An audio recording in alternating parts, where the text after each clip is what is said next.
انا اول مره اشوف خساره بطعم الفوز. اليوم خساره بطعم الفوز بالنسبه لمايوركا. لا مستحيل 40 تسديده يا بشر يا مجرمين. 3.5 اهداف متوقعه وبس 1-0. هو هذا الشيء زين ومو زين؟ زين بان الفريق قادر ان يصنع فرص واكتساح مو طبيعي، والمو زين بان انت بهاي المباريات اذا ضيعت هيج فرص انت راح تبلع. لازم برشلونة يركز بإنهاء الفرص بالمباريات القادمة.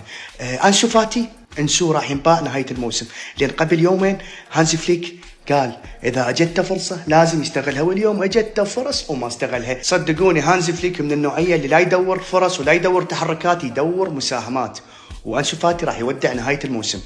فورت عم مارتن بالنسبة لي أشوفه أفضل، وما أعرف ليش رغم أنه اليوم قدم مباراة جيدة. أروخو أحسه قنبلة موقوتة، على أي لحظة يبعر له بعرة ويتسبب هدف على برشلونة. ما أعرف ما أنتم جمهور برشلونة تحسون. المهم مبروك برشلونة على ال3 نقاط، والمباريات القادمة مصيرية.